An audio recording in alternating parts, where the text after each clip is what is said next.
Un cordial saludo de parte de la Iglesia Presbiteriana de Venezuela y de esta comunidad, el Buen Pastor de Guarenas, para todos los presentes, pero también para aquellos que nos ven o nos verán a través de las redes sociales. Es un ministerio para llegar mucho más lejos con la proclamación del Evangelio.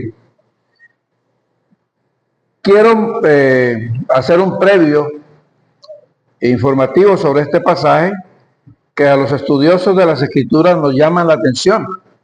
Son ciertas curiosidades, pero que vale la pena en la formación bíblica también de nuestro pueblo. Por ejemplo, en la Biblia encontramos la simbología de los números. Este pasaje menciona un número. ¿Cuál es? 72. Hay versiones que hablan de 70. Ese número hay que verlo dentro de la simbología, sin caer en supersticiones, por supuesto. Hay gente que hace supersticiones con los números de la Biblia y hasta han intentado adivinar cuándo va a venir el Señor y han quedado muy mal frente a su gente. Sin supersticiones, vemos que cada número tiene un propósito, tiene una enseñanza para nosotros. Y aquí hay un número simbólico, 70 o 72. En el Antiguo Testamento, Moisés reunió 70 hombres para darle una misión. Y en otra ocasión, con 70 hombres más, subió a una montaña para buscar la voluntad de Dios. Y hay otros números. El número 3. ¿Cuántos días estuvo Jonás en el vientre de la ballena? 3. ¿Y Jesús en la tumba? 3. Y por ahí nos podríamos ir para muchos casos más. El número 7 es el número perfecto. El número 12 encontramos las 12 tribus de Israel y Jesús tenía 12 discípulos. El número 40. La vida de Moisés se divide en 3 veces 40.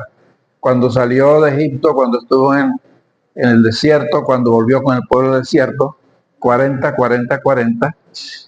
¿Cuántos días duró el diluvio? 40. ¿Y cuánto tiempo estuvo Jesús en el ayuno en el desierto? 40. Es una simbología. Y aquí cuando la Biblia habla de que Jesús envió a los 70, no necesariamente tienen que ser 70 estrictos. Envió a 12 y a muchos más. Y seguramente se van a necesitar muchísimos más porque la misión es ir hasta lo último de la tierra. Nos está hablando de la universalización de la evangelización, de lo urgente y de lo importante que es de ir sumando cada día más personas para esta gran labor. Hoy tenemos escasez de pastores y de pastoras y a nivel mundial y a nivel local falta también una mayor formación de liderazgo de laicos. Esa es una realidad. Hay escasez de pastores, de pastoras a nivel mundial. En la Iglesia Presbiteriana también. Y requerimos también de la formación de nuestros líderes laicos. No todos tienen que ser pastores y pastoras, pero sí líderes formados, miembros bien formados, para que puedan también ser enviados a la misión. Los recursos económicos son limitados y también nos hemos afectado por la secularización de la fe, ya que muchas personas dejan la fe y la espiritualidad en un segundo o tercer lugar. Y estamos luchando contra situaciones muy difíciles, sociales, de seguridad, de problemas que afectan la vida de los seres humanos. A la luz de este pasaje, podemos destacar 4 aspectos que me parecen sumamente importantes para la misión de la Iglesia. El primero de ellos es la soberanía de Dios en la misión. ¿De dónde parte la idea de que Dios es soberano en la misión?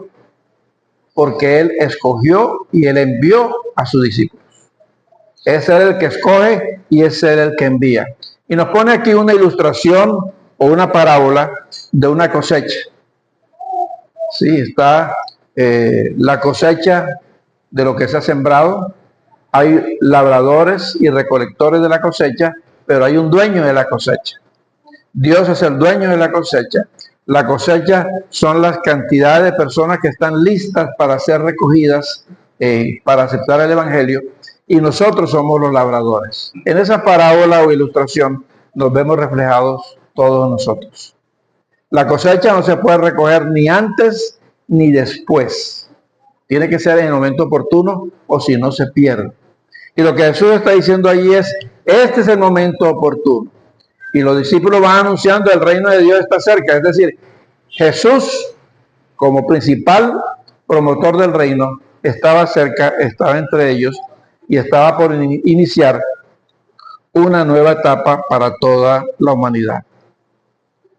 En segundo lugar, se destaca que el evangelista depende totalmente de Dios. No solamente el evangelista, podemos verlo así como un don especial, o el predicador o el pastor de la iglesia, sino todos como evangelistas dependemos totalmente de Dios.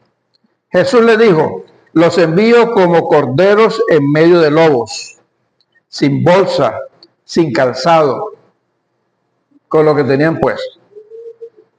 Fíjense eso, sin bolsa, sin calzado, como ovejas en medio de lobos. Le está advirtiendo de la vulnerabilidad de los riesgos que van a encontrar en el camino. No es una tarea fácil. Vamos a tener rechazo, vamos a tener a veces hasta persecución. Esa es la realidad. Jesús no le escondió la realidad a sus discípulos. Se van a encontrar con esa realidad.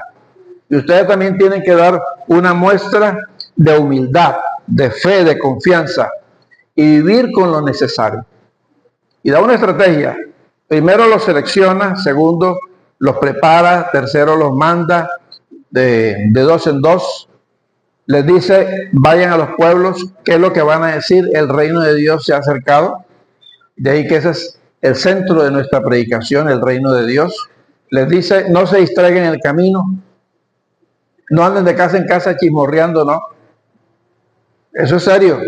A la casa que llegaren, quédense allí y cómanse lo que le den.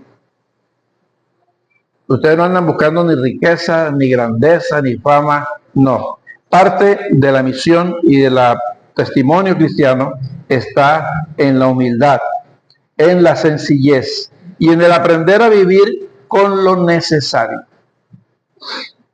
Hoy tenemos en el mundo religioso lo que se ha llamado la mercantilización de la fe. Algunos dicen, la fe, la iglesia es un buen negocio. Y muchos montan una iglesia pensando en cuánto dinero van a sacar a la gente. Y muchos se han enriquecido y muchos se han hecho multimillonarios con eso y piensan que eso es lo que Dios los envía y que lo merecen por ser los príncipes del cielo. No, aquí encontramos un evangelismo distinto. Por supuesto, el obrero es digno de un salario, pero tiene que vivir con lo suficiente y tiene que vivir con lo necesario y estar de tal manera dispuestos a servir al Señor en cualquier circunstancia. Otro aspecto importante es que el propósito principal del evangelista es anunciar la noticia del reino. Y yo les he dicho muchas veces que me he sorprendido que por lo general en las iglesias no se habla del reino de Dios. Y si se habla es una enseñanza distorsionada de lo que es el reino de Dios. El reino de Dios algunos lo ven como el cielo después de la muerte. No, el reino de Dios es la soberanía, el reinado de Dios sobre toda la creación desde ahora y aún después de la eternidad. Y es algo integral. Tiene que ver con lo económico, lo espiritual, lo social, tiene que ver con lo familiar, tiene que ver con todo, con lo ecológico. Porque es un Dios grande con proyectos grandes para toda su creación. De ahí también se desprende entonces la misión que tenemos. Nuestra misión, además de predicar el evangelio, no es solamente traerlos a la iglesia y ver cómo van a diezmar para ver cuánto dinero dejan. No. Es todo un trabajo de proyección a un mundo que está necesitando, que está lleno de lobos. Y lo podemos ver en las noticias cómo andan los lobos sueltos por todas partes. A veces creen que la iglesia es encerrarnos en las cuatro paredes y aislarnos de la realidad. No. Fíjense, Jesús le dice, los envío a un mundo como ovejas en medio de lobos. Así que ahí hay una lucha integral también. No solamente espiritual, sino social, económica y política. Por eso a nosotros nos interesa la totalidad de la vida del ser humano. Aquí en este texto El anuncio de la buena noticia y del reino está en una palabra de 3 letras, pero que significa muchísimo. La proclamación del reino se concentra en la paz. Por eso él dice, vayan y denle la paz a la gente. Pero no es solamente esa paz ausente de conflicto. No, es una paz integral que abarca toda la vida del ser humano, de tal manera que buscamos también la restauración de la misma creación. Ahora bien, el mensaje del reino es claro y exige una respuesta. No se puede ser indiferente.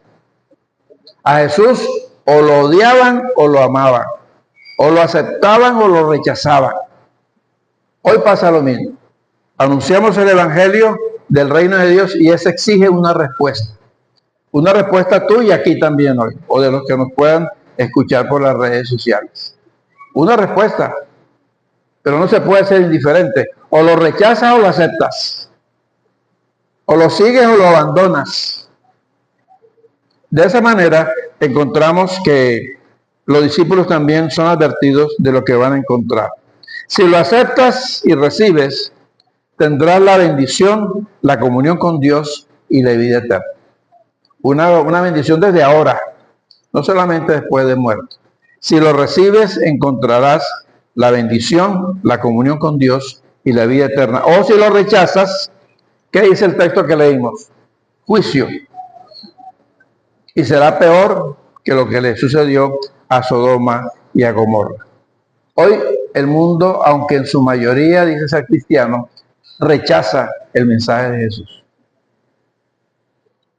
Del dicho al hecho hay mucho trecho. Una cosa es decir, creo en Dios, y otra cosa es creerle a Dios y vivir bajo su señorío y sobre su gobernanza. Lo mismo pasa en la iglesia. El hecho de venir a la iglesia no quiere decir que estemos en plena comunión con Dios ni bajo los preceptos de Él. Implica conocerle y decidirse a seguirlo fielmente. Y finalmente, el gozo verdadero del evangelista, el gozo verdadero del cristiano, no está en los logros materiales. Es en su sentido más fundamental. No está en que nosotros podamos acumular grandes riquezas. No está ni siquiera en lo que podamos demostrar a través de milagros y cosas especiales. Claro que queremos los milagros y claro que son necesarios para respaldar la evangelización, pero ese no es el objetivo. ¿Sí?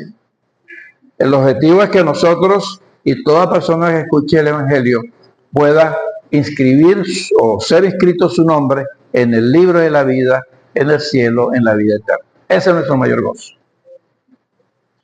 Esa es nuestra mayor alegría. Y es lo que más nos llama la atención para compartir con las demás personas. Oremos. Señor amado, cuán grande es tu nombre en toda la tierra. Hemos escuchado la urgencia de la evangelización, de vivir el evangelio, las circunstancias difíciles que podamos encontrar, pero también, Señor, que tú eres el Señor de la misión y siempre estarás con nosotros a nuestro lado. Te pedimos que tú derrames de tu espíritu sobre tu iglesia para ser testigos en todo tiempo y en todo lugar. Gracias, Señor, porque hoy podemos gozarnos al saber que al creer en ti, nuestros nombres están escritos en el libro de la vida. Todo lo pedimos en el nombre de Cristo Jesús. Amén.